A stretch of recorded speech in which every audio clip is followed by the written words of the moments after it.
Ya, selamat pagi, siang, atau sore, atau malam. Assalamualaikum warahmatullahi wabarakatuh.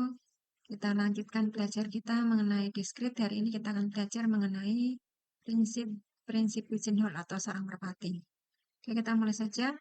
Prinsip ini merupakan salah satu alat kombinatorial yang berguna dalam perhitungan objek dengan properti yang tertentu. Aplikasinya di banyak di sains komputer, ini nanti kita tidak pelajari aplikasinya ya. Jadi kita membahas konsepnya dulu. Kita langsung masuk ke bentuk pertama. Jadi prinsip ini ada 3 bentuk, sebenarnya sama, hanya bentuknya beda. Untuk yang pertama, jika n+1 atau lebih objek ditempatkan ke dalam n kotak, maka terdapat paling sedikit satu kotak yang memuat 2 atau lebih objek tersebut. Atau dengan kata lain, jika n merpati ditempatkan dalam m rumah merpati, di mana n lebih dari m, lebih banyak merpati daripada rumahnya, maka terdapat rumah merpati yang memuat paling sedikitnya 2 merpati. Nah, jadi lebih banyak merpati daripada rumahnya, pasti ada satu rumah merpati yang muat paling sedikitnya 2 merpati. Contoh, pada saat pembentukan tugas kelompok yang dibagi menjadi 6 kelompok, 7 mahasiswa tidak masuk kuliah, sehingga mereka belum terdaftar dalam kelompok yang sudah dibagi. Tunjukkan bahwa paling sedikit ada 2 mahasiswa yang bergabung dalam satu kelompok. Ini tinggal kita asumsikan mana yang merpatinya, mana yang rumahnya. Ini artinya 6 kelompok dan 7 mahasiswa ya. Di 7 mahasiswa ini adalah merpatinya, 6 kelompoknya adalah rumah merpatinya. 7 mahasiswa yang akan masuk ke 6 kelompok. Dari prinsip pertama tadi, maka terdapat rumah merpati yang memuat paling sedikit 2 merpati. Nah, tinggal diganti ya. Terdapat, ini rumah merpatinya diganti, kelompok yang memuat paling sedikit 2 merpatinya diganti mahasiswa. Jadi tinggal pakai penjelasan dari prinsip pertama tadi, merpatinya diganti apa, rumahnya diganti apa. Jadi merpatinya mahasiswa, rumahnya kelompoknya ya. Contoh yang kedua, terdapat 11 pemain dalam sebuah tim sepak bola yang menang dengan angka 12-0. Maka harusnya terdapat paling sedikit 2 pemain dalam tim yang membuat gol paling sedikit 2 kali. Ya jelas, karena pemainnya 11 ya, golnya 12. Pasti ada salah satu pemain dari tim itu yang membuat golnya paling sedikitnya 2 kali. Contoh yang ketiga, jika Anda menghadiri 6 kuliah dalam selang waktu Senin sampai Jumat, kan Senin sampai Jumat 5 hari ya, maka haruslah terdapat paling sedikit 1 hari ketika Anda menghadiri paling sedikitnya 2 kelas. Karena kelasnya hanya 6 kelas ya, yang disediakan harinya cuma 5. Nah, jadi maka minimal ada 1 hari yang minimalnya ada 2 kelas, 2 mata kuliah ya. Contoh yang berikutnya, dari 27 orang mahasiswa paling sedikit terdapat 2 orang yang namanya diawali dengan huruf yang sama. Karena huruf itu jumlahnya hanya 26 ya. Jadi 26 ini hurufnya mahasiswanya 27. Maka merpatinya 27, rumahnya 26. Maka minimal ada 2 mahasiswa yang huruf awalnya sama. Namanya dengan huruf awal yang sama. Berikutnya, misalkan terdapat bola merah, putih, dan biru dalam sebuah kotak, berapa paling sedikit jumlah bola yang diambil dari kotak tanpa melihat dalam kotak untuk menjamin bahwa sepasang bola yang berwarna sama terambil. Kalau warnanya hanya merah, pink, biru ada 3 warna, maka kalau menjamin bahwa sepasang bola yang warnanya sama terambil, kita harus mengambil minimal lebih dari 3, minimal 4 gitu ya. Nah, berarti mengambilnya sedikitnya 4, n+1-nya. Karena prinsip yang merpati tadi kan n+1 minimalnya. Contoh yang lainnya, terdapat turnamen basket diikuti oleh N buah tim yang dalam hal ini setiap tim bertanding dengan tim lainnya dan setiap tim menang paling sedikitnya 1 kali. Tunjukkan bahwa paling sedikit ada 2 tim yang mempunyai jumlah kemenangan yang sama.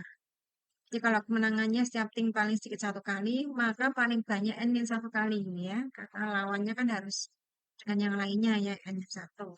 Maka N-1 ini berkorespondensi dengan N-1 buah sarang merpati ya untuk menampung N ekor merpati atau N tim basket tadi. Jadi lebih banyak merpati daripada sarangnya. Maka menurut prinsip tadi ada 2 tim basket yang mempunyai jumlah kemenangan yang sama. Minimal ada 2 yang mempunyai nilai kemenangan yang sama. Lanjut, sedang dalam sekumpulan orang, N orang dalam di mana setiap orang minimal kenal dengan 2 orang di kelompok tersebut, tunjukkan terdapat 2 orang yang memiliki banyaknya kenalan dalam kelompok tersebut yang sama. Contohnya ada 2 orang yang sama-sama memiliki 20 kenalan. Ya, contoh ini sama yang tadi ya, ada N orang, karena karena jumlahnya N orang, maka banyak kenalannya 1 sampai paling banyak N-1.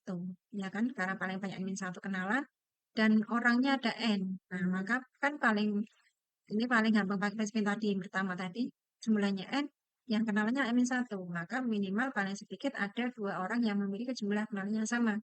Lebih banyak merpati daripada rumahnya. Minimal ada 2 yang jumlah kenalannya sama. Jadi prinsipnya hanya banyak merpati dan rumahnya lebih banyak merpatinya. Contoh yang lainnya, seorang kiai memberikan nama yang baru lahir menyiapkan nama depan Muhammad Ahmad Abdul, nama belakangnya di Akbar Gofur. Pada bulan tersebut terdapat 11 bayi yang lahir. Tunjukkan bahwa paling sedikit ada 2 bayi yang mempunyai nama yang sama. Dengan asumsi bahwa kiai tersebut memberikan nama depan dan belakang.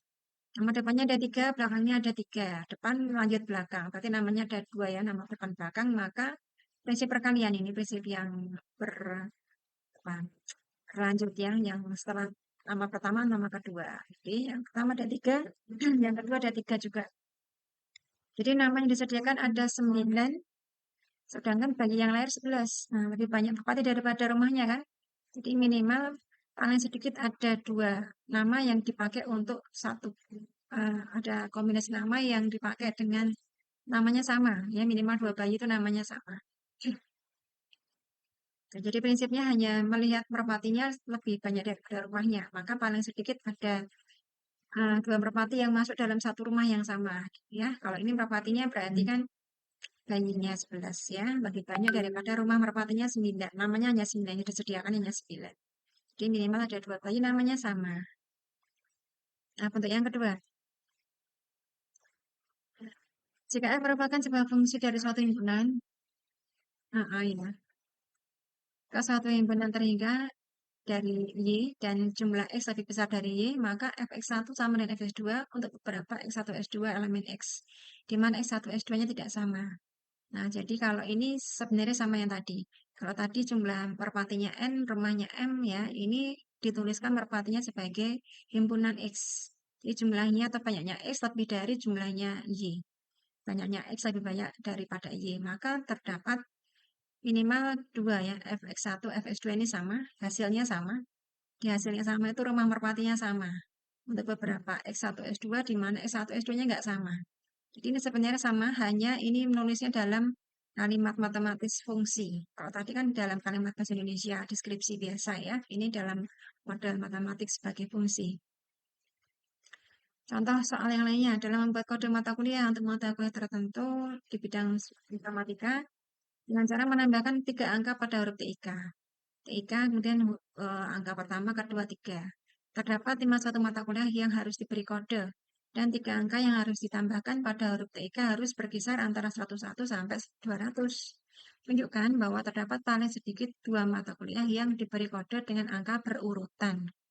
Jadi kalau tidak boleh urut, karena ada 51 mata kuliah, kalau nggak boleh urut berarti kode yang 1 sampai 51, urutannya juga kode yang berikutnya setelah A1, A1 plus 1, bisa A2, A2 plus 1 kan gitu urutannya ya, sampai A51 plus 1.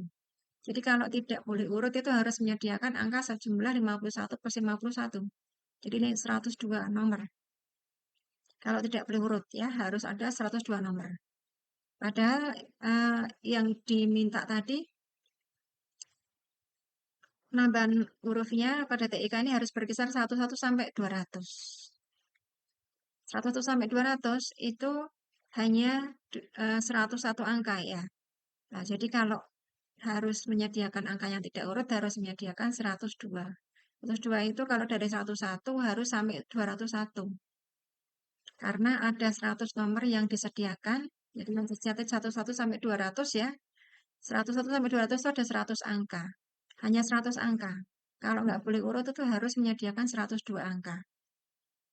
Nah, maka nggak cukup kan yang disediakan hanya 100 angka ya, hanya 100 angka, maka ini minimal paling sedikit ada 2 mata kuliah ini yang angkanya berurutan. Kalau nggak berurut semua nggak cukup angkanya ya, jadi minimal ada 2 mata kuliah dengan angka yang berurutan, karena jumlah X sama Y-nya kan lebih besar X-nya ya, jadi yang diminta tadi 102 yang tidak urut ya, yang kalau yang disediakan hanya 100. Untuk yang ketiga, jika M objek ditempatkan dalam N kotak, maka terdapat paling sedikit satu kotak yang memuat sedikitnya M per N objek. Ini dibagi, dibulatkan ya. Jadi ini kalau tadi bentuk satu, dua tadi minimal ada dua merpati dalam satu kotak, dalam satu sarang. Ini minimal dua X yang nilai fungsinya sama, kan begitu. Minimal dua. Kalau ini langsung jelas berapa. Jadi nggak harus angka dua ya. Contohnya jika terdapat 20 sarang merpati dan 41 ekor merpati, maka terdapat satu buah sarang merpati yang berisi lebih dari 2 ekor merpati, atau dengan pakai rumus tadi, 41 dibagi 20. Ini kalau dibulatkan, ini kan 41 dibagi 20 itu kan 2, sekian ya. Nah, maka dibulatkan ke atas jadi 3. Tepatnya ada 3 merpati yang menempati dalam satu sarang yang sama. Nah, jadi kalau 2 kan tidak mungkin merpatinya separuh ya, kan nggak ada merpatinya separuh mati nanti ya, nggak bisa masuk ke sarangnya. Jadi dibulatkan ke atas. Jadi ini pembagian yang dibulatkan ke atas. Contoh yang lainnya ada 50 orang mahasiswa, terdapat paling sedikitnya 50 per 12. Dibulatkan ke atas ya, ini kalau dibulatkan kan ini kan 4 koma ya, jadi 5 dibulatkan. Paling sedikit ada 5 orang yang lahir pada bulan yang sama. Kan bulan itu 12 ya, jadi dibaginya 12. Contoh yang lainnya dalam mata kuliah diskrit diberikan tugas kelompok yang akan dibagi menjadi 6 kelompok. Dan 6 kelompok ya, jika terdapat 62 mahasiswa yang menempuh mata kuliah tersebut, maka tunjukkan bahwa paling sedikitnya ada 11 mahasiswa yang masuk jadi anggota kelompok satu yang sama. Nah, ini kalau dibagi aja, 62 dibagi 11. Sorry. 60 dibagi 6 kelompok ya. Dibagi 6 itu 10 koma, jadi dibulatkan jadi 11. Jadi tepat 11 mahasiswa ada yang masuk dalam satu kelompok yang sama. Nah, sudah. Jadi materi kita ini memahami konsep riset Wigenhall dalam 3 model, 3 bentuk tadi ya. Jadi ada bentuk yang deskripsi, ada bentuk pakai fungsi, ada bentuk yang menggunakan pembagian, dibulatkan ke atas. Oke, demikian materi yang bisa saya sampaikan. Mudah-mudahan tambah pemahaman, mudah-mudahan paham. Kita lanjutkan di lain kesempatan. Terima kasih semuanya. Selamat belajar. Wassalamualaikum warahmatullahi wabarakatuh.